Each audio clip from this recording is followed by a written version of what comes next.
저는 정화입니다. 올해 55이죠. 30년 넘게 국밥집을 지켜왔습니다.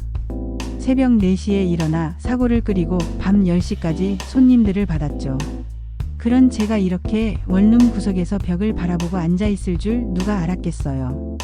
남편이 죽기 전에 보증을 서달라고 했을 때 저는 반대했습니다.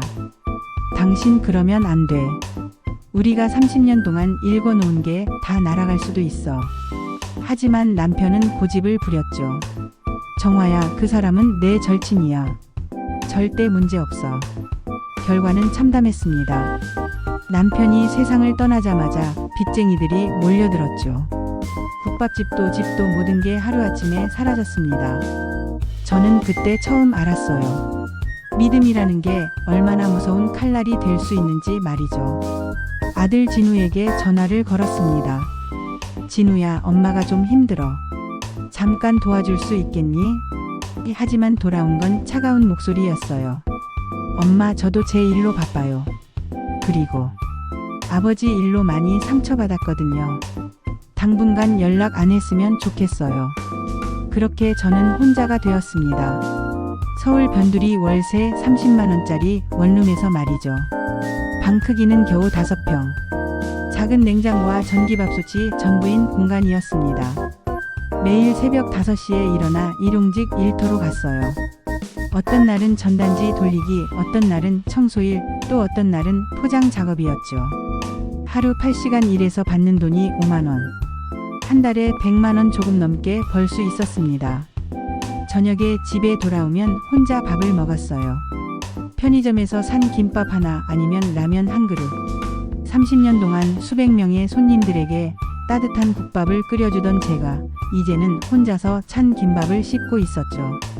어느 날 밤 저는 작은 식탁에 앉아 라면을 먹으며 중얼거렸습니다.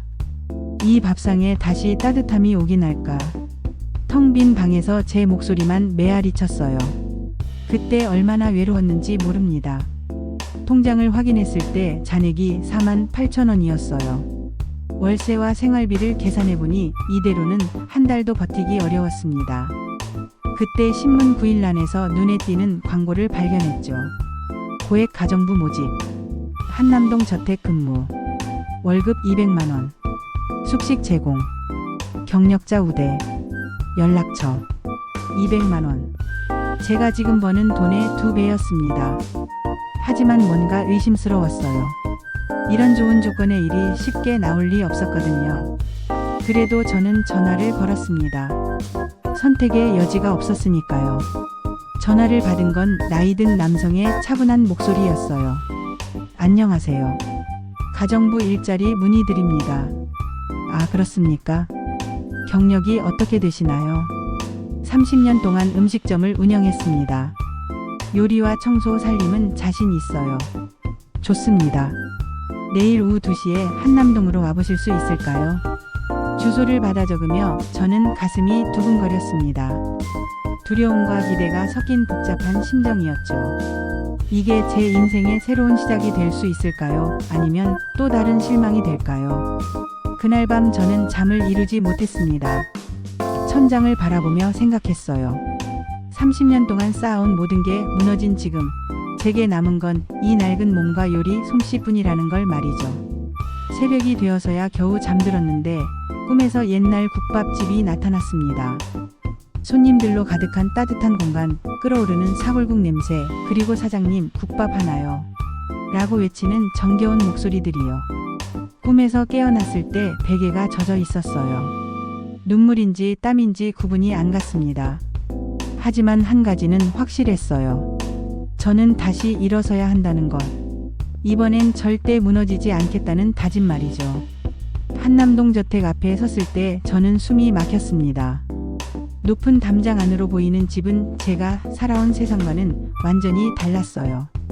기와지붕의 고풍스러운 한옥과 현대식 건물이 조화롭게 어우러진 모습이었습니다. 대문을 열고 들어서니 잘 정돈된 정원이 펼쳐졌어요. 소나무와 단풍나무가 운치 있게 심어져 있고 작은 연못에는 잉어들이 유유히 헤엄치고 있었죠.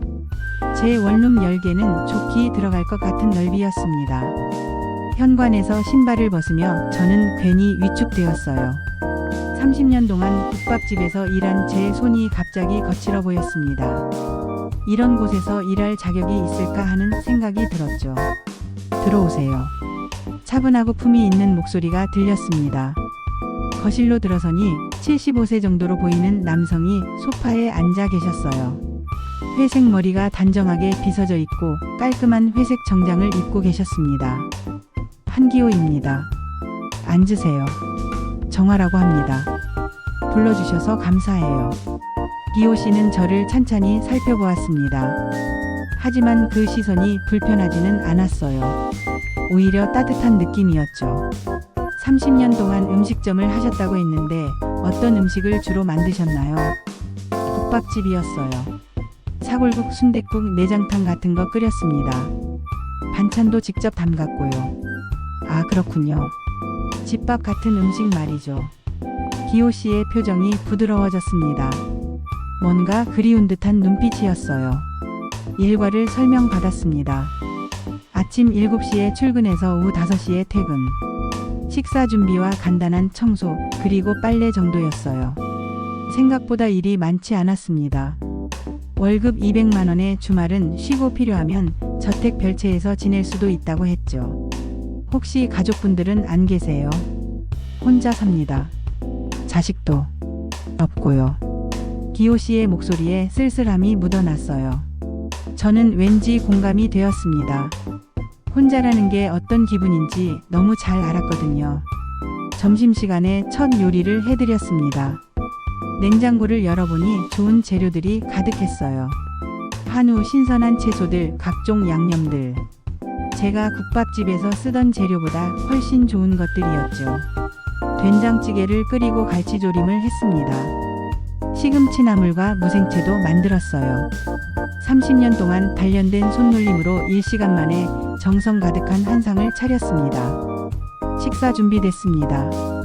기호 씨가 식당으로 오셨을 때 저는 조금 긴장했어요. 입맛에 맞을지 걱정이었거든요.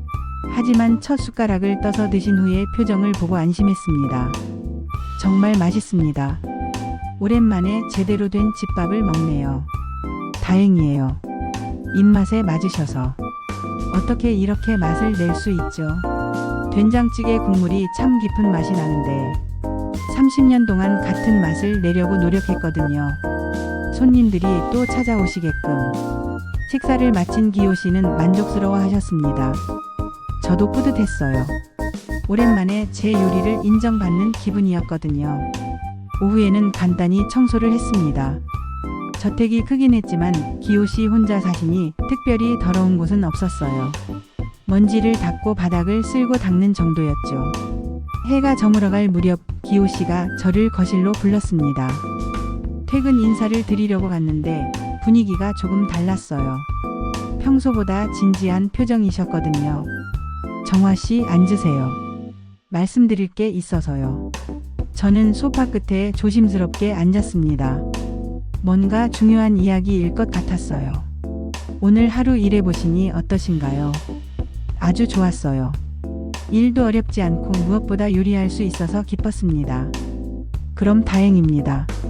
사실 제가 추가로 부탁드리고 싶은 게 있어요. 기호 씨는 잠깐 망설이는 듯 했습니다. 그리고 천천히 입을 열었어요. 한 달에 4번 정도 저녁에 저와 함께 시간을 보내주시면 추가로 1,000만 원을 더 드리겠습니다. 저는 순간 이해할 수 없었어요. 함께 시간을 보낸다는 게 무슨 뜻인지, 왜 그런 큰 돈을 주겠다는 건지. 저와 함께요? 어떤 시간을 말씀하시는 거예요? 대화를 나누거나 같이 차를 마시거나 그런 겁니다. 혼자 있기가 너무 외롭거든요. 기호 씨의 목소리에 깊은 외로움이 배어 있었어요. 하지만 저는 여전히 혼란스러웠습니다. 단순한 대화를 위해 그런 큰 돈을 준다는 게 이상했거든요. 죄송한데 좀 더 구체적으로 설명해 주실 수 있을까요? 솔직히 말씀드리면 누군가와 함께 있고 싶은 겁니다. 가족 같은 느낌으로요. 물론 강요하지는 않습니다. 싫으시면 지금처럼 낮에만 일하셔도 돼요. 1,000만 원. 그 돈이면 제 인생이 완전히 달라질 수 있었어요. 하지만 동시에 불안했습니다. 세상에 공짜는 없다는 걸 너무 잘 알고 있었거든요. 시간을 좀 주실 수 있을까요? 생각해보고 답변 드릴게요. 물론입니다. 천천히 생각해보세요. 집으로 돌아가는 길에 머릿속이 복잡했습니다. 기호 씨는 나쁜 사람 같지 않았어요. 오히려 품이 있고 외로운 할아버지 같았죠. 하지만 뭔가 석연치 않은 구석이 있었습니다. 원룸에 도착해서 통장을 다시 확인했어요. 48,000원. 내일 당장 월세를 내야 하는데 돈이 부족했습니다. 저는 침대에 누워 천장을 바라봤습니다. 기호 씨의 제안이 계속 머릿속을 맴돌았어요. 과연 저는 어떤 선택을 해야 할까요? 그날 밤 저는 한숨도 잘 수 없었습니다. 기호 씨의 제안이 머릿속에서 떠나지 않았어요. 1,000만 원이라는 돈의 무게가 너무 컸죠. 새벽 4시에 일어나서 통장을 다시 확인했습니다. 48,000원. 어제와 똑같은 숫자였어요. 월세 30만원, 생활비 최소 50만원. 계산해봐도 답이 나오지 않았습니다. 냉장고를 열어봤어요. 김치 한 통과 계란 서너 개, 그리고 며칠 된 우유 한 팩이 전부였습니다. 저는 계란 하나로 후라이를 만들어 찬밥과 함께 먹었어요. 30년 전 신혼 초에도 이보다는 나았는데 말이죠. 거울을 보니 얼굴이 많이 야위어 있었습니다. 뺨이 쑥 들어가고 눈 밑에 다크서클이 짙게 갈려 있었어요. 스트레스와 영양 부족 때문이었죠. 다시 무너져도 좋으니 밥값은 내가 내 손으로 벌겠다. 이건 남편이 주고비 더미에 앉았을 때 제가 다짐했던 말이었어요.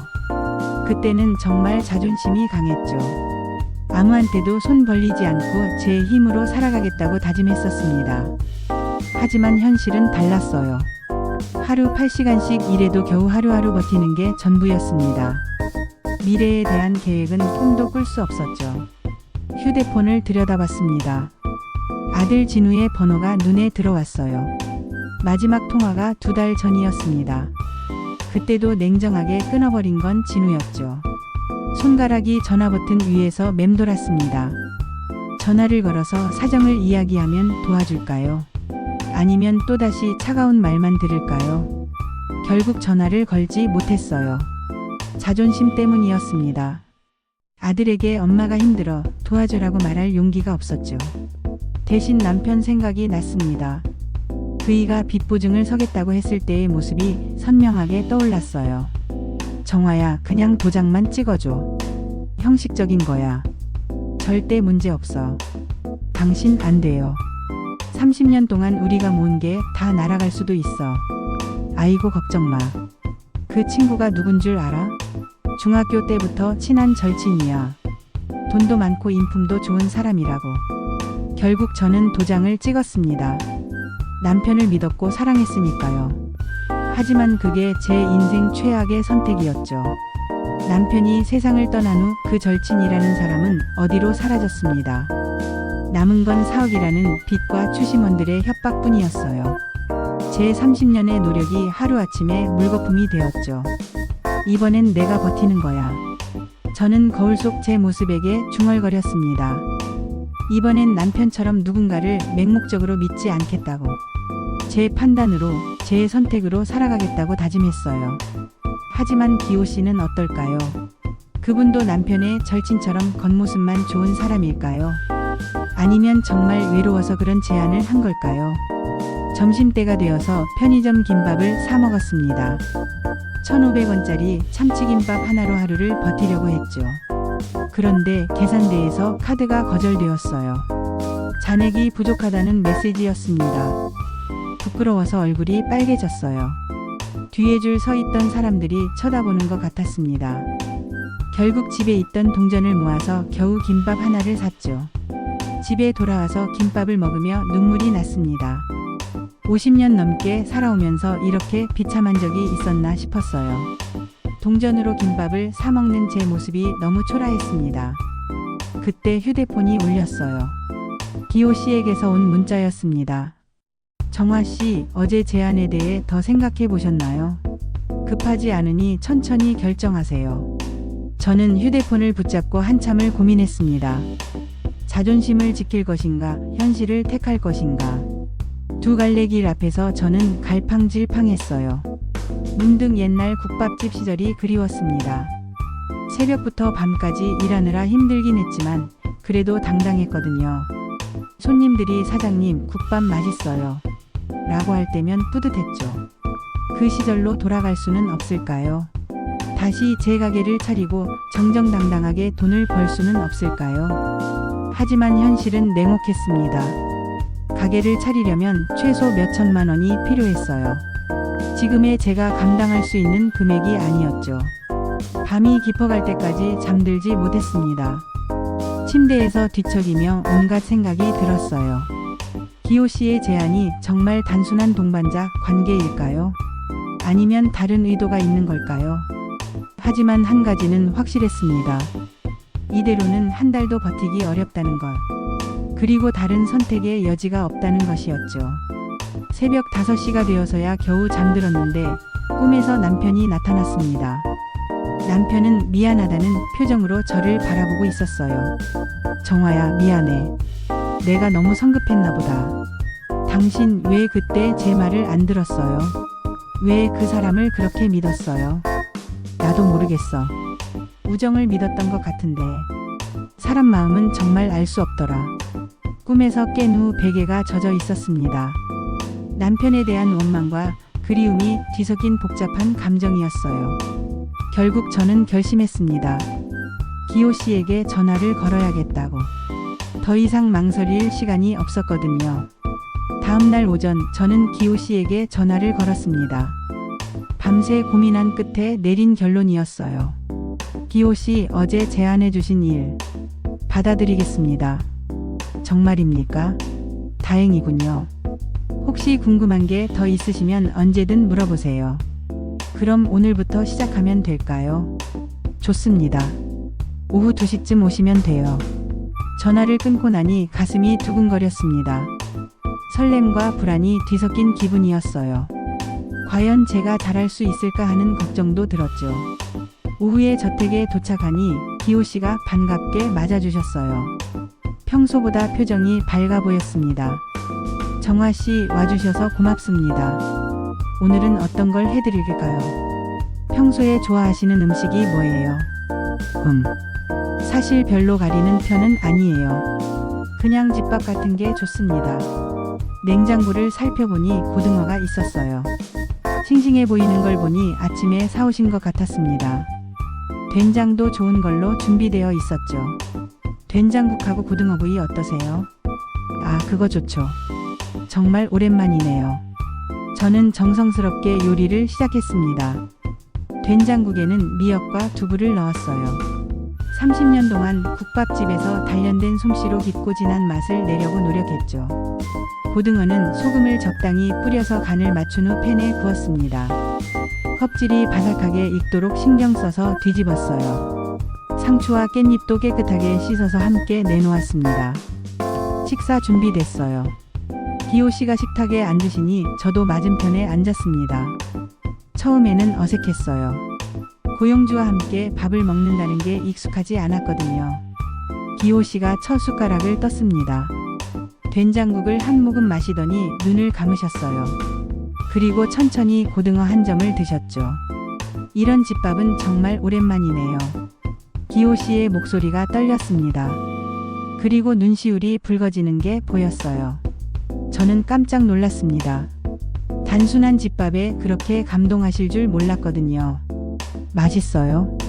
네, 정말 맛있습니다. 어머니가 끓여주시던 된장국 맛이에요. 어머니께서 언제 돌아가셨어요? 벌써 20년이 넘었습니다. 그 이후로는 주로 배달 음식이나 외식으로만 때워왔거든요. 저도 모르게 눈물이 핑 돌았습니다. 20년 동안 제대로 된 집밥을 못 드셨다니.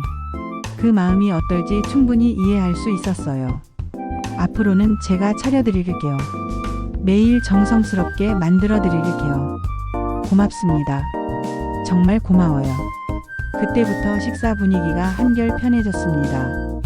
기호 씨는 어릴 때 이야기를 들려주셨어요.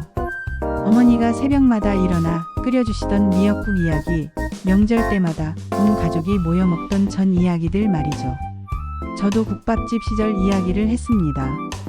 단골 손님들이 어떻게 가족 같았는지 명절 때면 떡국을 끓여서 혼자 계시는 어르신들께 나눠드렸던 일들 말이에요. 정화 씨도 참 따뜻한 마음을 가지고 계시는군요.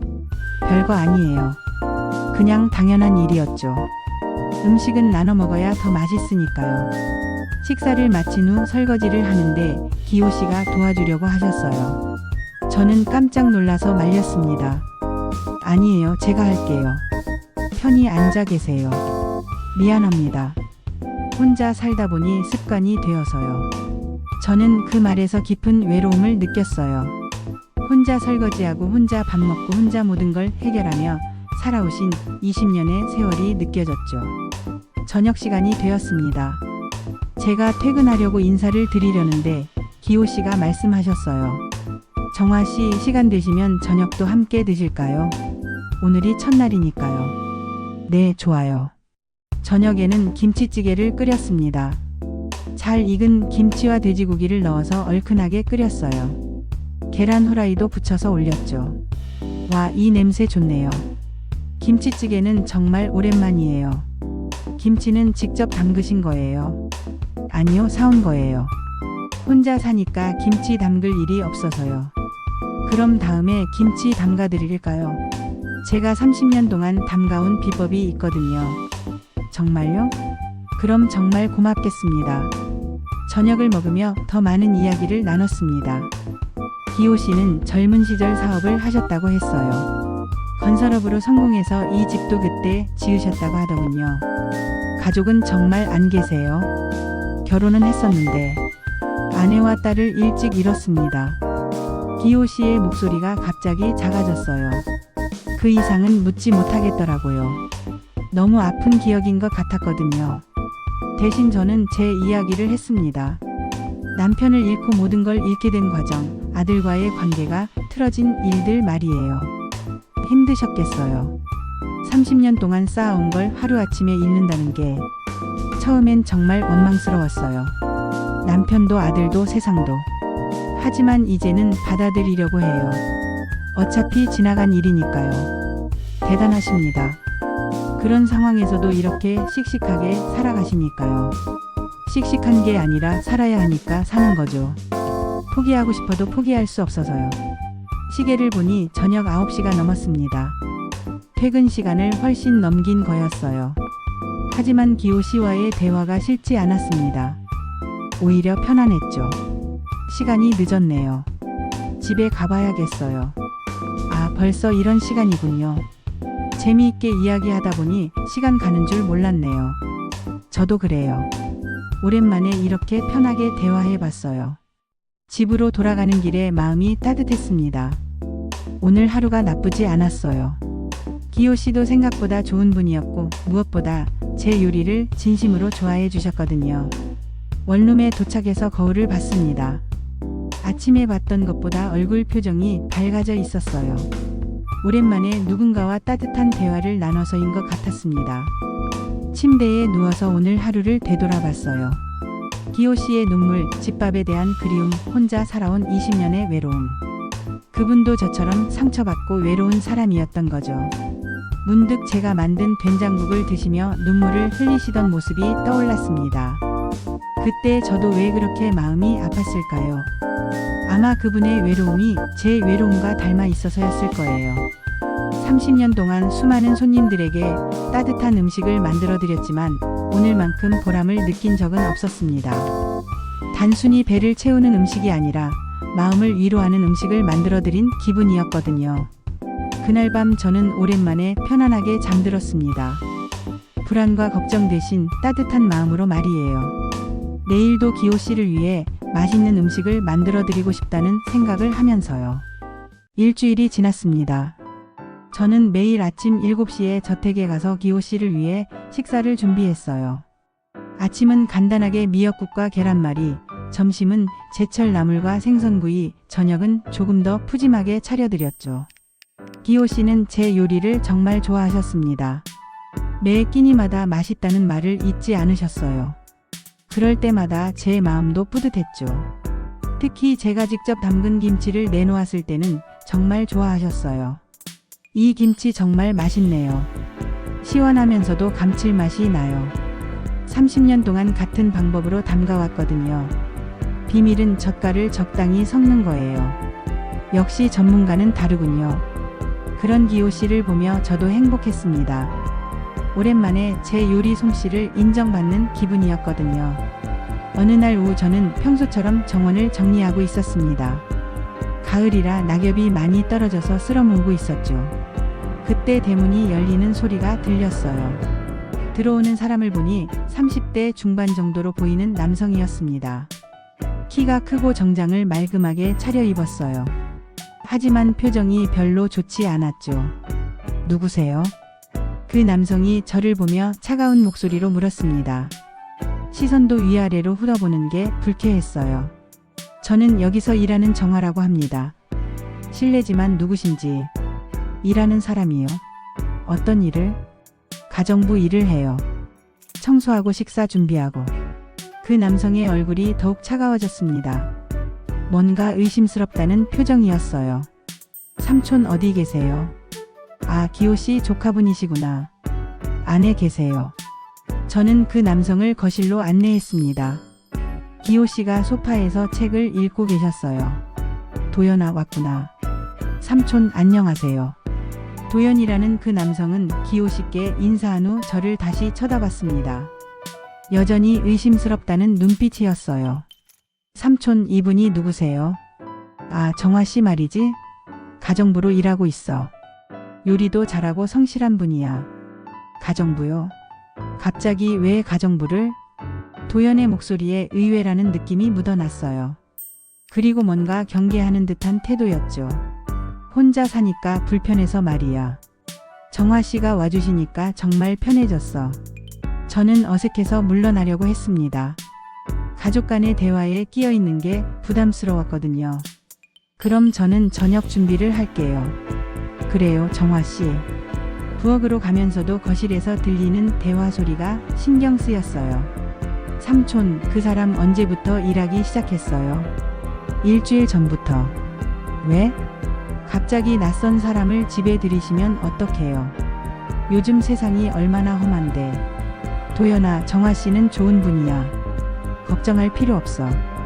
하지만 도연의 의심은 계속되는 것 같았습니다. 목소리가 점점 높아지고 있었거든요. 저녁을 준비하면서도 마음이 불편했어요. 도연의 시선이 계속 느껴졌거든요. 마치 제가 뭔가 나쁜 일을 꾸미고 있다는 듯한 눈빛이었죠. 저녁 식사 때 도연도 함께 앉았습니다. 저는 3사람분 식사를 준비했어요. 김치찌개와 제육볶음 그리고 각종 나물을 차렸죠. 와, 정말 맛있겠네요. 기호 씨는 평소처럼 만족스러워 하셨습니다. 하지만 도연은 별로 맛있어하지 않는 것 같았어요. 계속 저를 주시하고 있었거든요. 정화 씨는 어디서 사세요? 서울 변두리 원룸에서 살아요. 가족은 있으세요? 아들 하나 있는데 연락은 안 하고 있어요. 아, 그렇군요. 도연의 질문이 계속 이어졌습니다. 마치 제 신원을 조사하는 것 같았어요. 기호 씨는 중간중간 말렸지만 도연은 계속 물었죠. 식사가 끝난 후 설거지를 하는데 도연이 부엌으로 왔습니다. 잠깐 이야기 좀 할까요? 저는 수건으로 손을 닦으며 그쪽을 바라봤어요. 표정이 매우 진지했습니다. 제가 뭔가 잘못했나요? 잘못했다기보다는 솔직히 의심스러워서요. 의심스럽다니요? 갑자기 나타나서 삼촌께 접근한 게 말이에요. 혹시 다른 목적이 있는 건 아닌가 싶어서. 저는 어이가 없었습니다. 제가 뭔가 나쁜 의도를 가지고 있다고 생각하는 거였거든요. 저는 그냥 일자리가 필요해서 온 거예요. 다른 목적은 없어요. 그렇다고 하시지만 요즘 세상에 돈 많은 혼자 사시는 어르신들을 노리는 사람들이 많거든요. 제가 그런 사람으로 보이시나요? 모르죠. 사람은 겉모습으로 판단할 수 없으니까요. 도연의 말이 점점 무례해졌습니다. 저는 참으려고 했지만 화가 났어요. 저는 정당하게 일하고 정당하게 돈을 받을 뿐이에요. 의심받을 이유가 없다고 생각해요. 하지만 삼촌이 외로우신 걸 악용하는 건 아니겠죠? 그때 기호 씨가 부엌으로 들어오셨습니다. 도연아, 뭘 하고 있는 거야? 삼촌, 저는 그냥 정화 씨를 힘들게 하지 마. 좋은 분이라고 했잖아. 삼촌, 하지만 조심하셔야 해요. 요즘 이런 수법으로 접근하는 사람들이. 그만해. 기호 씨의 목소리가 높아졌습니다. 화가 나신 것 같았어요. 정화 씨는 내 인생에 따뜻함을 가져다 준 분이야. 내가 그런 식으로 말할 자격이 있나? 도연은 더 이상 말하지 않았습니다. 하지만 저를 보는 시선은 여전히 차가웠어요. 그날 밤 기호 씨는 저에게 따로 이야기를 하셨습니다. 정화 씨, 도연이가 실례를 많이 했죠. 미안합니다. 괜찮아요. 가족을 걱정하는 마음이니까요. 하지만 그래도 선을 넘었어요. 당신은 아무 잘못이 없는데. 기호 씨는 잠시 망설이시더니 말씀하셨어요. 사실 도연이는 제 재산을 물려받을 유일한 사람이에요. 그래서 더 예민한가 봅니다. 아, 그렇군요. 하지만 정화 씨에 대해서는 걱정하지 마세요. 제가 잘 이야기해 둘 테니까. 그리고 기호 씨는 더 깊은 이야기를 꺼내셨어요. 정화 씨, 제가 왜 당신을 그렇게 좋아하는지 아세요? 잘 모르겠어요. 이상하게 당신을 보면 제 딸이 생각나요. 물론 나이는 다르지만 뭔가 비슷한 느낌이 있어요. 짧은 이야기를 해주시겠어요? 기호 씨의 눈이 촉촉해졌습니다. 20년 전에 교통사고로 잃었어요. 당시 30살이었죠. 결혼도 안 하고 많이 힘드셨겠어요. 그 이후로 혼자 살아왔어요. 아내도 딸을 잃은 충격으로 2년 후에 세상을 떠났거든요. 저는 가슴이 아팠습니다. 그런 아픈 과거가 있으신 줄 몰랐거든요. 그래서 정화 씨가 더 소중해요. 마치 딸이 돌아온 것 같은 기분이거든요. 저는 대답할 말을 찾지 못했습니다. 너무 무거운 이야기였거든요. 하지만 기호 씨의 마음은 충분히 이해할 수 있었어요. 그날 밤 집에 돌아와서 많은 생각을 했습니다. 도연의 의심, 기호 씨의 아픈 과거, 그리고 제 처지까지. 모든 게 복잡하게 얽혀 있었어요. 과연 저는 이 일을 계속해도 될까요? 도연의 의심이 맞는 걸까요? 아니면 정말 기호 씨에게 도움이 되는 걸까요? 답을 찾기는 어려웠지만 한 가지는 확실했습니다. 기호 씨가 외로워하시는 걸 보면 마음이 아프다는 걸. 그리고 제 요리를 드시며 행복해 하시는 모습을 보면 저도 기쁘다는 것이었어요. 도연이 다녀간 후 며칠 동안 기호 씨는 평소보다 조용하셨습니다. 식사 때도 말씀이 적으셨고 가끔 깊은 생각에 잠겨 계시는 것 같았어요. 저는 최대한 조심스럽게 행동했습니다. 도연의 의심을 받고 있는 상황에서 괜한 오해를 사고 싶지 않았거든요. 평소보다 더 꼼꼼하게 청소하고 더 정성스럽게 요리했죠. 정화 씨, 너무 신경 쓰지 마세요. 어느 날 저녁 기호 씨가 말씀하셨어요. 도연이 일로 마음이 불편하시죠? 조금. 그래도 가족이니까 이해해요. 고맙습니다. 정화 씨 같은 분을 만나서 정말 다행이에요. 그런데 그날 밤 제가 원룸에 돌아왔을 때 깜짝 놀랐습니다. 현관 앞에 누군가 서 있었거든요. 가까이 가보니 아들 진우였어요. 진우야. 엄마. 2개월 만에 만나는 아들이었습니다. 얼굴이 많이 야위어 보였어요. 평소보다 훨씬 말랐고 옷차림도 엉성했죠. 어쩐 일이야? 갑자기. 엄마, 들어가서 이야기해요. 방에 들어와 앉은 진우를 보니 뭔가 불안했습니다. 표정이 어두웠거든요. 엄마, 어떻게 지내세요? 그냥 그렇게 지내. 너는? 저도. 그냥요. 진우는 한참 동안 말을 꺼내지 못했습니다. 뭔가 말하기 어려운 이야기인 것 같았어요. 엄마, 사실은. 응, 말해봐. 다시 식당 해보는 게 어떨까요? 저는 깜짝 놀랐습니다. 갑자기 무슨 소리인지 이해할 수 없었거든요. 식당? 갑자기 왜? 엄마가 30년 동안 해오셨잖아요. 다시 시작하시면 잘할 수 있을 것 같아서요. 진우야, 지금 무슨 소리 하는 거야? 돈이 어디 있어서 식당을 차려? 제가 도와드릴게요. 제가 힘이 될게요. 진우의 말이 이상했습니다. 2개월 전까지만 해도 연락도 끊자고 했던 아이가 갑자기 식당을 차리자고 하다니. 너 지금 무슨 일 하고 있어? 여러 가지 해요. 아르바이트도 하고. 정확히 뭘 하는지 말해봐. 진우는 대답을 피했습니다. 그리고 계속 식당 이야기만 했어요. 엄마 정말 좋은 자리 하나 알고 있어요. 보증금도 많이 안 들고 위치도 좋고. 진우야, 너 혹시. 그때 진우의 휴대폰이 울렸습니다. 전화를 받는 진우의 목소리가 작아졌어요. 네, 알겠습니다. 조금만 더 시간을 주세요. 전화를 끊은 진우의 얼굴이 더 어두워졌습니다. 누구야? 아무도 아니에요. 하지만 저는 짐작할 수 있었어요. 진우에게 돈 문제가 생긴 것 같았거든요. 진우야, 솔직히 말해. 무슨 일이야? 엄마 정말 아무것도 아니에요. 아무것도 아닌데 갑자기 와서 식당 차리자고 해? 말이 안 되잖아. 진우는 한참 동안 말을 못했습니다. 그리고 마침내 입을 열었어요. 사실은 사업을 좀 했는데 잘 안 됐어요. 사업? 무슨 사업?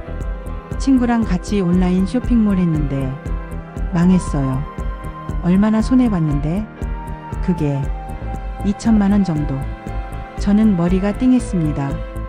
2천만 원이라니. 제가 평생 모아도 어려운 돈이었어요. 그래서 엄마한테 온 거야. 엄마 도와주세요. 제가 잘못했어요. 진우가 무릎을 꿇었습니다. 제 앞에서 고개를 숙이며 빌고 있었어요. 진우야, 엄마가 어떻게 그 돈을 구해?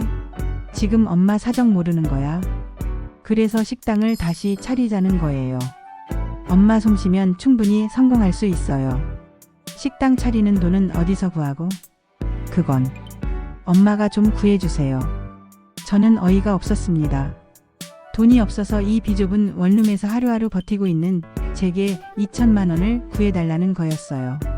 진우야, 엄마가 지금 어떻게 사는 줄 알아? 그래도 엄마니까. 엄마라고 해서 돈이 하늘에서 떨어지는 줄 알아? 저는 화가 났습니다. 2개월 동안 연락도 안 하던 아들이 돈이 필요하니까 찾아온 거였어요. 엄마 통장에 얼마 있는 줄 알아? 10만 원도 안 돼. 그럼 다른 방법이라도. 다른 방법? 무슨 다른 방법? 진우는 대답하지 못했습니다. 그저 고개만 숙이고 있었어요. 저는 남편 생각이 났습니다. 남편도 친구를 위해서라며 보증을 섰다가 우리 가족을 망쳤죠. 이제 아들도 똑같은 길을 걷고 있는 건가요? 진우야, 아버지가 어떻게 됐는지 기억 안 나? 엄마. 다른 사람 믿고 보증 서다가 우리 가족이 어떻게 됐는지 모르겠어. 이건 다른 일이에요. 다른 일? 다 똑같아. 돈 문제는 다 똑같다고. 저는 냉정하게 말했습니다. 더 이상 같은 실수를 반복할 수 없었거든요. 엄마 제발. 안 돼. 엄마는 이제 누구도 믿지 않기로 했어. 아들이라고 해도. 엄마가 그렇게 나오시면 어떻게? 뭘 어떻게 한다는 거야? 진우는 일어서서 방을 나갔습니다. 문을 쾅 닫는 소리가 울렸어요. 혼자 남은 방에서 저는 한참을 울었습니다. 아들을 매정하게 돌려보낸 게 맞는 걸까요? 하지만 제게는 정말 그런 돈이 없었어요. 그날 밤 잠들지 못했습니다. 진우의 그 절망적인 표정이 계속 떠올랐거든요. 하지만 동시에 화도 났어요. 2개월 동안 연락도 안 하다가 돈이 필요할 때만 찾아오다니. 다음날 저택에 출근했을 때 기분이 무거웠습니다. 기호 씨가 알아보셨어요. 정화 씨, 무슨 일 있으세요? 표정이 안 좋아 보이는데. 아니에요, 괜찮아요. 말씀해 보세요. 혹시 제가 도울 일이 있다면. 저는 망설였습니다. 개인적인 일을 말씀드려도 될까 싶었거든요. 어제 아들이 왔었어요. 아, 그렇군요. 오랜만에 만나셨겠네요. 네, 그런데 저는 결국 어제 있었던 일을 말씀드렸습니다. 진우의 사업 실패, 2천만 원의 빚, 그리고 제게 도움을 요청한 일까지. 힘드셨겠어요. 아들 일이니까. 도와주고 싶은 마음은 있지만 저도 어려운 상황이라서요. 당연합니다. 정화 씨가 그런 돈을 어디서 구하겠어요. 기호 씨는 잠시 생각하시더니 말씀하셨어요. 혹시 제가 도와드릴까요? 네? 아니에요. 그럴 수 없어요. 왜요? 저에게는 충분히 여유가 있는데. 안 돼요. 그런 큰 돈을 어떻게 받아요? 하지만 정화 씨가 힘들어 하시는 걸 보면 제 마음도 아파요. 저는 고개를 저었습니다. 아무리 어려워도 그런 식으로 해결할 수는 없었어요. 고마우시지만 안 돼요. 제 일은 제가 해결해야죠. 기호 씨는 더 이상 강요하지 않으셨습니다. 하지만 걱정스럽다는 표정은 계속 지으셨어요. 점심을 준비하면서도 마음이 무거웠습니다. 진우는 지금 뭘 하고 있을까요? 2천만 원이라는 빚을 어떻게 해결하려고 할까요? 그때 휴대폰이 울렸습니다. 진우에게서 온 문자였어요. 엄마, 어제는 제가 너무 성급했어요. 하지만 정말 급한 상황이에요. 다시 한번 생각해 주세요. 저는 한숨을 쉬었습니다.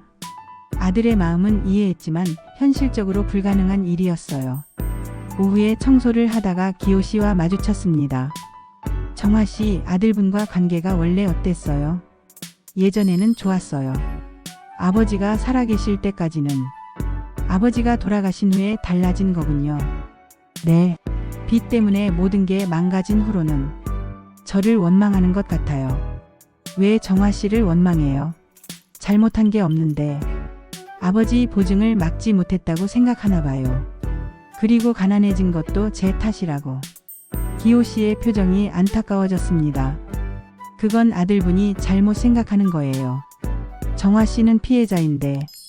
하지만 그래도 아들이니까 도와주고 싶은 마음은 있어요. 마음이야 그렇겠지만 현실적으로 불가능한 일이죠. 저는 고개를 끄덕였습니다. 기호 씨 말씀이 맞았어요. 저녁을 준비하면서 문득 생각했습니다. 피부치라고 해서 다 믿을 수 있는 건 아니라는 걸. 남편도 그랬고 이제 아들도 그런 것 같았어요. 오히려 기호 씨가 더 저를 이해해주고 챙겨주시는 것 같았습니다. 혈연이 아닌데도 말이죠. 그날 밤 집에 돌아가는 길에 또 진우에게서 전화가 왔습니다. 엄마, 정말 안 도와주실 거예요?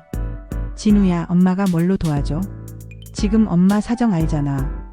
그럼 방법이라도 생각해 주세요. 방법? 무슨 방법? 엄마가 일하는 그 집. 부자 같은데. 순간 소름이 끼쳤습니다.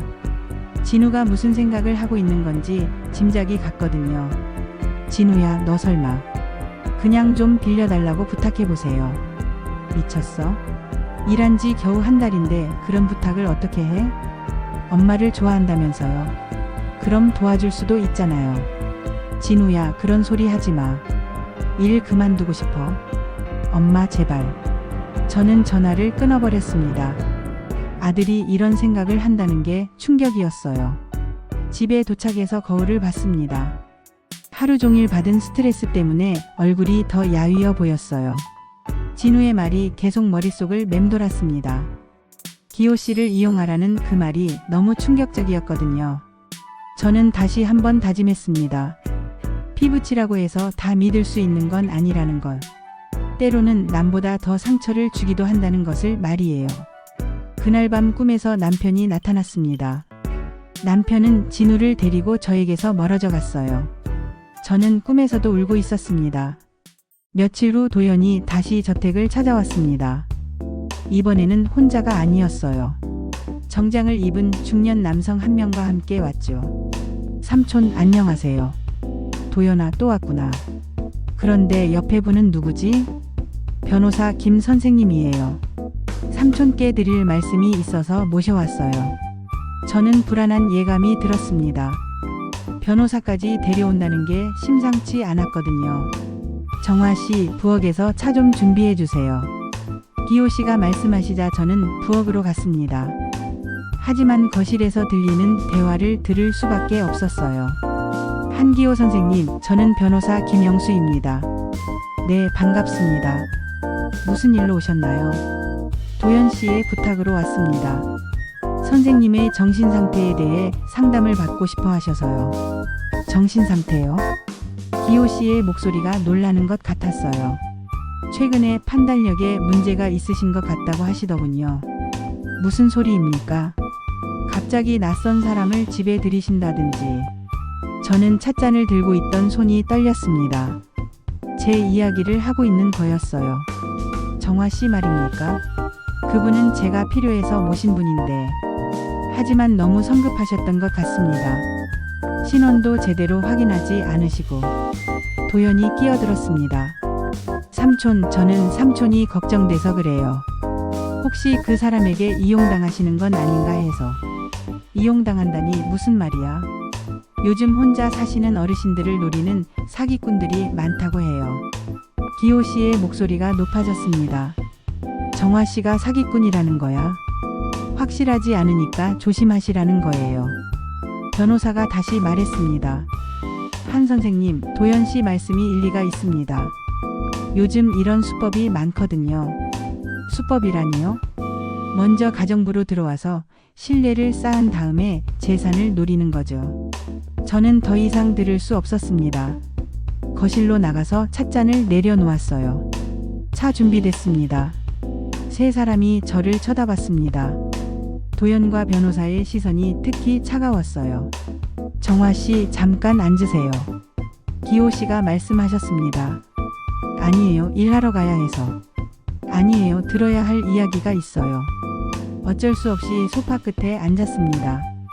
도연이 입을 열었어요. 정화 씨, 솔직히 말씀해 주세요. 삼촌께 접근한 진짜 이유가 뭐예요? 일자리가 필요해서 왔다고 말씀드렸잖아요. 정말 그게 전부예요. 네, 그게 전부예요. 변호사가 끼어들었습니다. 그런데 왜 갑자기 이 집에 관심을 가지셨죠? 신문 광고 보고 왔어요. 신문 광고요? 어느 신문에 났는지 기억하세요? 저는 당황했습니다. 정확히 어느 신문이었는지 기억이 안 났거든요. 잘 기억이 안 나요. 이상하네요. 그렇게 중요한 일자리인데 어떻게 기억이 안 날까요? 도연이 말했습니다. 삼촌 보세요. 뭔가 석연치 않다고요. 기호 씨가 화를 내셨어요. 도연아, 그만해. 정화 씨는 좋은 분이야. 삼촌 너무 순진하세요. 요즘 세상이 어떤 줄 아세요?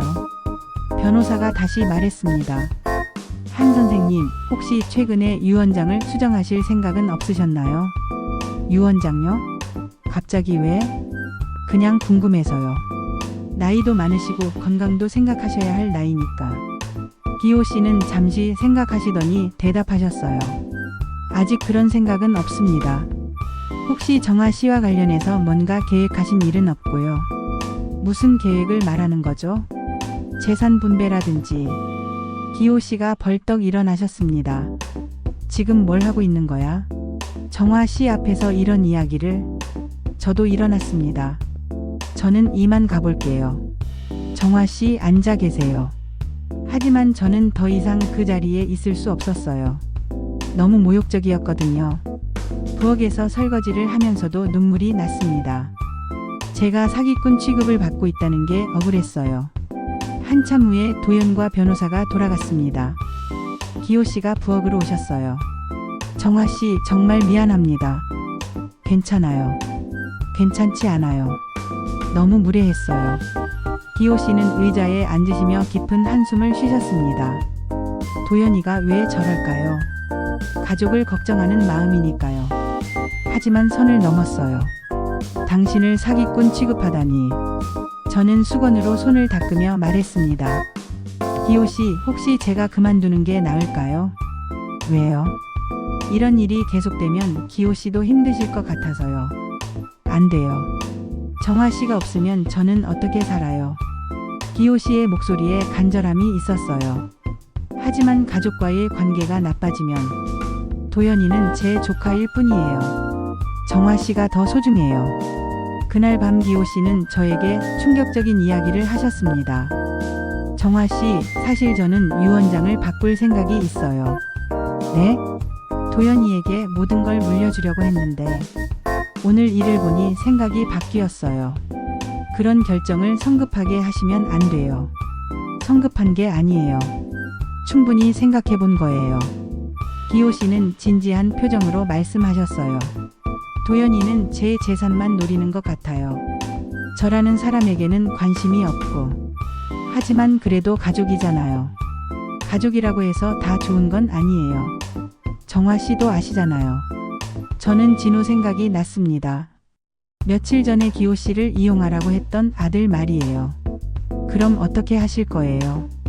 일부는 자선단체에 기부하고 일부는 기호 씨가 저를 바라보셨습니다. 정화 씨에게 드리고 싶어요. 안 돼요. 그런 건 받을 수 없어요. 왜요? 제가 뭘 했다고 그런 걸 받아요. 정화 씨는 제게 가족 같은 따뜻함을 줬어요. 그게 돈으로 살 수 있는 건가요? 저는 고개를 저었습니다. 기호 씨, 그런 마음만으로도 고마워요. 하지만 받을 수는 없어요. 왜 그렇게 고집을 부리세요? 제가 정말 사기꾼이 되는 것 같아서요. 기호 씨는 제 손을 잡으셨습니다. 정화 씨는 사기꾼이 아니에요. 제 인생을 지켜준 사람이에요. 기호 씨, 도연이와는 달라요. 당신은 제 마음을 이해해주는 유일한 사람이에요.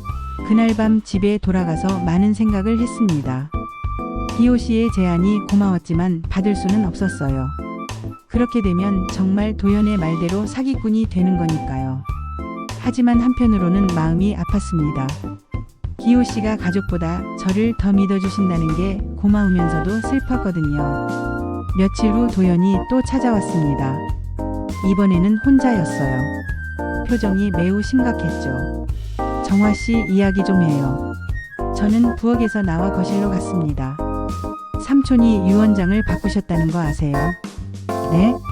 모르는 척하지 마세요. 분명 정화 씨가 부추긴 거잖아요. 저는 그런 일에 관여하지 않았어요. 거짓말 하지 마세요. 갑자기 왜 유원장을 바꾸겠어요? 도연의 목소리가 점점 높아졌습니다. 그리고 정화 씨 이름이 들어갔다면서요. 그건 기호 씨가 일방적으로 결정하신 일이에요. 받을 거예요? 안 받을 거예요? 저는 단호하게 말했습니다. 안 받을 거예요. 정말로요? 네, 정말이에요. 도연은 잠시 당황하는 것 같았어요. 제가 거절할 줄 몰랐나 봅니다. 그럼 삼촌께 말씀드려서 원래대로 돌려놓으세요. 그건 기호 씨가 결정하실 일이에요. 정화 씨가 말하면 들으실 거 아니에요. 저는 그런 일에 개입하지 않겠어요. 도연은 화가 난 것 같았습니다. 정말 이해할 수 없네요. 뭘 원하는 거예요? 저는 아무것도 원하지 않아요. 그냥 조용히 일하고 싶을 뿐이에요. 그때 기호 씨가 들어오셨습니다. 도연아, 또 뭘 하고 있는 거야? 삼촌 유원장 일로 이야기하고 있었어요. 그런 이야기는 정화 씨와 할 게 아니야. 하지만 정화 씨 이름이 들어가 있잖아요. 기호 씨는 단호하게 말씀하셨어요. 그건 내 결정이야. 정화 씨는 아무 잘못이 없어. 삼촌, 제정신이세요? 도연아, 선을 넘지 마. 선을 넘는 건 삼촌이에요. 가족도 아닌 사람에게 재산을 물려준다니. 기호 씨의 목소리가 차가워졌습니다. 가족? 너는 언제 나를 가족으로 생각했어? 무슨 말씀이세요? 1년에 몇 번이나 안부 전화했나? 명절 때도 얼굴 보기 어려웠잖아. 도연은 대답하지 못했습니다. 정화 씨는 매일 나를 챙겨줘. 밥도 해주고 이야기도 들어주고. 그게 진짜 가족 아니야? 삼촌, 나가. 그리고 다시는 정화 씨를 괴롭히지 마. 도연은 결국 그냥 나갔습니다. 가면서도 저를 원망스럽게 쳐다봤어요. 기호 씨와 저는 한참 동안 말이 없었습니다. 무거운 침묵이 흘렀어요. 기호 씨, 유원장 일은 다시 생각해 보세요. 왜요? 가족과의 관계가 완전히 틀어질 것 같아서요. 기호 씨는 쓴 웃음을 지으셨어요. 이미 틀어졌어요. 오늘 확실히 알았죠. 그래도 정화 씨, 저는 제 결정을 후회하지 않아요. 당신이야말로 저에게 진짜 가족 같은 사람이니까. 그날 밤 저는 복잡한 마음으로 집에 돌아갔습니다. 기호 씨의 마음은 고마웠지만 이런 식으로 가족과 틀어지는 게 맞는 건지 확신이 서지 않았어요. 그로부터 일주일이 지났습니다. 도연은 더 이상 나타나지 않았고 기호 씨와 저는 평소처럼 조용한 일상을 보냈어요. 하지만 뭔가 분위기가 달랐습니다. 유원장 일로 일어난 갈등이 아직 해결되지 않았거든요. 기호 씨는 평소보다 말씀이 적으셨어요. 가끔 깊은 생각에 잠겨 계시는 것 같았죠. 저도 마음이 무거웠습니다.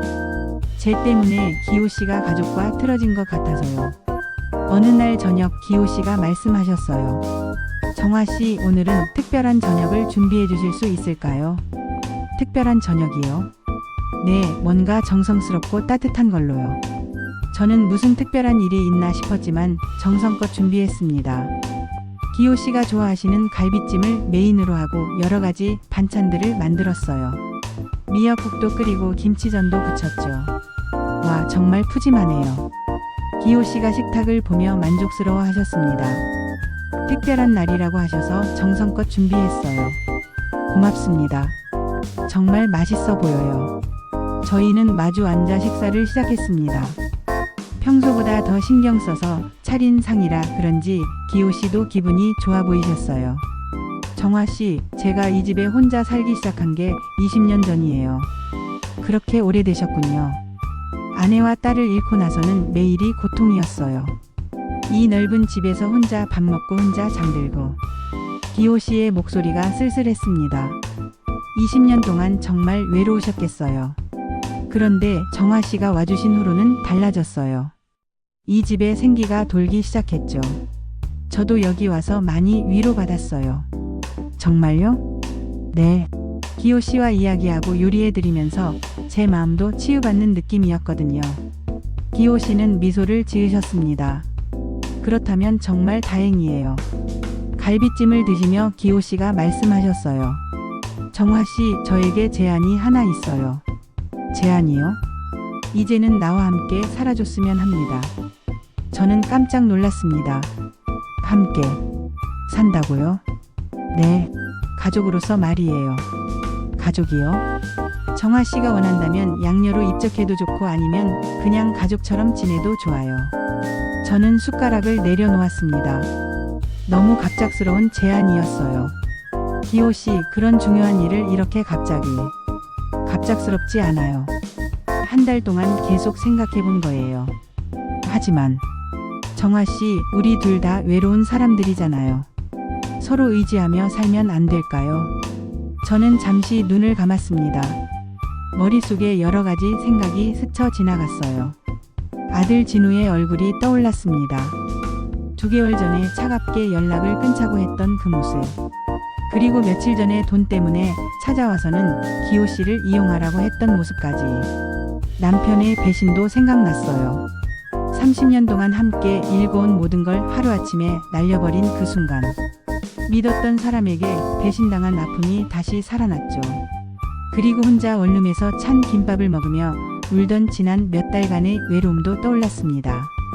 아무도 제 안부를 묻지 않던 그 적막한 시간들 말이에요. 마지막으로 기호 씨의 모습이 생각났습니다. 제가 끓인 된장국을 드시며 눈물을 흘리시던 모습. 매일 아침 제가 올 때까지 기다리고 계시던 모습. 그리고 도연과 갈등을 빚으면서도 저를 보호해 주시려던 모습까지. 천천히 눈을 뜨고 기호 씨를 바라봤습니다. 기호 씨, 정말 진심이세요? 네, 진심입니다. 저 같은 사람과 가족이 되어도 후회하지 않으실까요? 후회요? 정화 씨가 있어서 제 삶이 얼마나 달라졌는데요. 기호 씨의 눈이 촉촉해졌습니다. 20년 동안 이 집은 그냥 잠만 자는 곳이었어요. 하지만 이제는 진짜 집 같아요. 저도 그런 마음이에요. 그럼? 저는 잠시 망설였습니다. 이 결정이 제 인생을 완전히 바꿀 것 같았거든요. 기호 씨, 저는 많이 상처받은 사람이에요. 남편한테도 아들한테도. 저도 마찬가지예요. 그래서 누군가를 믿는다는 게 무서워요. 이해해요. 하지만 저는 깊게 숨을 들이쉬었습니다. 기호 씨와 함께하는 시간이 정말 행복했어요. 저도요. 네, 저도 이제 제 식탁에 따뜻함을 다시 올리고 싶습니다. 기호 씨의 얼굴이 환해졌습니다. 정말요? 네, 혼자 사는 것도 지쳤고 서로 의지하며 살고 싶어요. 기호 씨가 제 손을 잡으셨습니다. 고맙습니다. 정말 고마워요. 그때 창밖에 비가 내리기 시작했습니다. 봄비였어요. 부드럽고 따뜻한 빗소리가 창문을 두드렸죠. 비가 오네요. 봄비예요. 새로운 시작을 알리는 비 같아요. 저희는 창밖을 바라보며 미소를 지었습니다. 빗방울이 유리창을 타고 흘러내리는 모습이 아름다웠어요. 정화 씨, 앞으로 어떻게 살고 싶으세요? 평범하게요. 매일 맛있는 음식을 만들어 드리고 함께 이야기 나누면서. 그거면 충분해요. 기호 씨는요? 저도 마찬가지예요. 외롭지 않게 따뜻하게 살고 싶어요. 식사를 마친 후 저희는 거실에 앉아 더 구체적인 이야기를 나눴습니다. 정화 씨, 원룸은 정리하시고 여기서 지내세요. 네, 그럴게요. 별채를 정리해 둘 테니까 편하게 지내세요. 고마워요.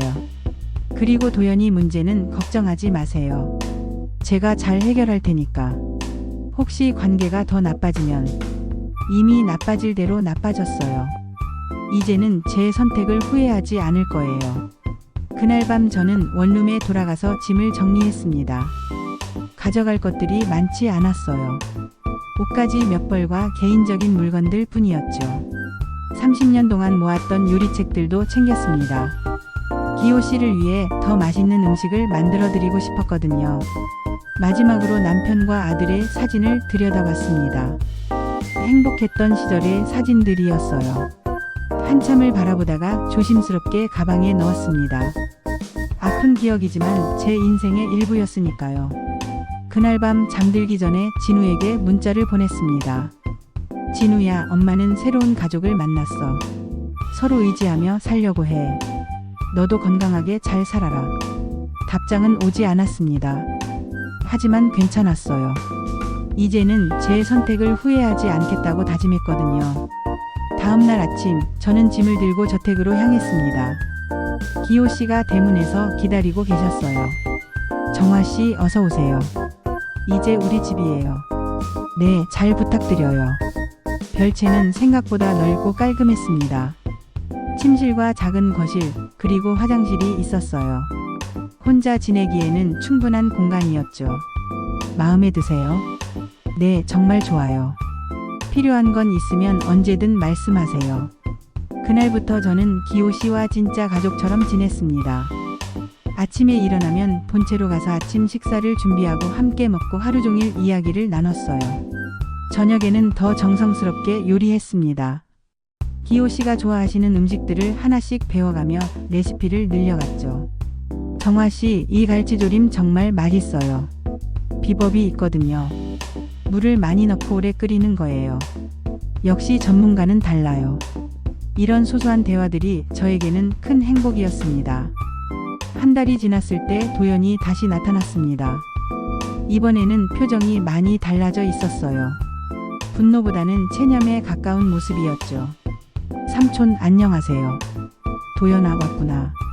네, 그동안 많이 생각해 봤어요.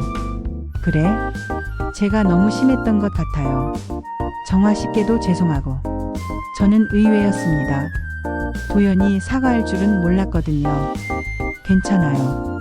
아니에요. 제가 편견을 가지고 있었어요. 도연은 기호 씨를 바라봤습니다. 삼촌, 정말 행복해 보이세요. 그래? 예전보다 표정이 훨씬 밝아졌어요. 기호 씨는 저를 바라보며 미소를 지으셨어요. 정화 씨 덕분이야. 이제야 알겠어요. 제가 왜 그렇게 반대했는지도. 왜? 사실은 삼촌을 잃을까 봐 무서웠던 것 같아요. 도연의 목소리가 작아졌습니다. 저에게는 삼촌이 유일한 가족이거든요. 그런데 누군가 삼촌을 더 가까이 하면 제가 밀려날 것 같았어요. 기호 씨의 표정이 부드러워졌습니다. 도연아, 가족은 빼앗는 게 아니야. 네? 늘어나는 거야. 정화 씨가 우리 가족이 된다고 해서 내가 밀려나는 게 아니라 가족이 하나 더 늘어나는 거지. 도연은 잠시 생각하더니 고개를 끄덕였습니다. 맞는 말씀이에요. 그날부터 도연도 가끔 저택에 놀러 왔습니다. 처음에는 어색했지만 시간이 지나면서 자연스러워졌어요. 정화 씨, 김치찌개 정말 맛있네요. 고마워요. 더 드릴까요? 네, 한 그릇만 더요. 이런 평범한 일상이 저에게는 소중했습니다. 진짜 가족 같은 느낌이었거든요. 계절이 바뀌어 여름이 되었습니다. 저택의 정원에는 여러 가지 꽃들이 피어났어요. 저는 기호 씨와 함께 정원을 가꾸며 시간을 보냈습니다. 정화 씨, 이 장미 정말 예쁘네요. 네, 빨간 장미가 특히 아름다워요. 딸이 장미를 좋아했어요. 기호 씨가 조용히 말씀하셨습니다. 딸 이야기를 하실 때는 항상 그런 표정을 지으셨어요. 그럼 딸분도 좋아하셨겠어요. 네, 분명 좋아했을 거예요. 저희는 조용히 장미를 바라봤습니다. 붉은 꽃잎이 햇빛에 반짝이고 있었어요. 가을이 되었습니다. 1년 전 이맘때 저는 원룸에서 하루하루 버티며 살고 있었어요. 그런데 지금은 이렇게 큰 집에서 가족과 함께 살고 있다니 믿기지 않았습니다. 정화 씨, 우리가 만난 지 벌써 1년이 되었네요. 정말 빨리 지나갔어요. 행복한 시간은 빨리 지나가는 법이죠. 기호 씨도 행복하세요? 물론이죠. 이렇게 행복한 적이 20년 동안 없었어요. 어느 날 저녁, 저희는 특별한 저녁상을 차렸습니다. 1년 전 처음 함께 식사했던 메뉴였어요. 된장국과 고등어구이, 그리고 각종 반찬들. 이 맛 그대로네요. 1년 전 기호 씨께서 눈물을 흘리셨던 게 기억나요. 그때가 정말 감동적이었어요. 오랜만에 따뜻한 집밥을 먹는다는 게. 저도 그때 마음이 많이 아팠어요. 왜요? 기호 씨의 외로움이 제 외로움과 닮아 있어서요. 기호 씨는 고개를 끄덕이셨습니다. 우리는 정말 비슷한 사람들이었어요. 네, 그래서 더 잘 통하는 것 같아요. 창밖에 또 비가 내렸습니다. 1년 전에도 이런 봄비가 내렸었죠. 새로운 시작을 알리는 비였다고 했던 그 비 말이에요. 저택의 식탁에 오래된 외로움 대신 새로운 시작이 차려졌네요. 정말 그래요. 이제는 매일이 새로운 시작 같아요. 저희는 창밖의 비를 바라보며 조용히 식사를 계속했습니다. 따뜻한 집, 맛있는 음식, 그리고 서로를 아끼는 마음. 이보다 더 바랄 게 있을까요? 그날 밤 잠들기 전에 저는 생각했습니다. 인생이 얼마나 예측할 수 없는지를. 1년 전만 해도 이런 날이 올 줄 꿈에도 몰랐거든요. 남편의 배신으로 모든 걸 잃었지만 그 덕분에 기호 씨를 만날 수 있었어요. 아들과의 관계는 아직 어렵지만 새로운 가족을 얻었죠. 인생은 정말 한치 앞을 알 수 없는 것 같습니다. 절망 속에서도 희망이 싹 틀 수 있고, 끝이라고 생각했던 곳에서 새로운 시작이 기다리고 있을 수도 있어요. 저는 이제 과거를 원망하지 않습니다. 그 모든 아픔이 있었기에 지금의 행복이 더 소중하게 느껴지거든요. 기호 씨와 함께 나누는 매일매일이 감사하고 행복합니다. 내일 아침에도 저는 일어나서 기호 씨를 위해 따뜻한 아침을 준비할 거예요. 그리고 함께 식탁에 앉아 오늘 하루는 어떻게 보낼지 이야기하겠죠. 이것이 바로 제가 꿈꿔왔던 평범하고 소중한 일상입니다. 특별할 것 없는 하루하루지만 저에게는 세상에서 가장 값진 시간들이에요. 앞으로도 기호 씨와 함께 이런 따뜻한 날들을 만들어가고 싶습니다. 서로를 위로하고 의지하며 진짜 가족처럼 살아가고 싶어요. 그렇게 저의 새로운 인생이 시작되었습니다. 무너진 삶에서 다시 일어선 것이 아니라 완전히 새로운 삶을 시작한 거였어요. 그리고 이번에는 절대 무너지지 않을 단단한 기초 위에 세운 삶이었습니다. 기호 씨와 우리는 이제 진짜 가족입니다. 혈연으로 맺어진 가족은 아니지만 마음으로 맺어진 더 깊은 가족이죠. 앞으로 어떤 일이 있어도 서로를 지켜주며 살아갈 겁니다. 저택의 따뜻한 불빛 아래서 저희의 새로운 이야기가 계속 써져갈 것입니다. 그리고 그 이야기는 외로움이 아닌 사랑으로, 절망이 아닌 희망으로 가득할 거예요. 이것이 바로 제 이야기, 정화의 이야기입니다. 무너진 삶에서 시작해서 따뜻한 새 가족을 찾기까지의 긴 여정. 그리고 이제 막 시작된 행복한 일상의 이야기 말이에요.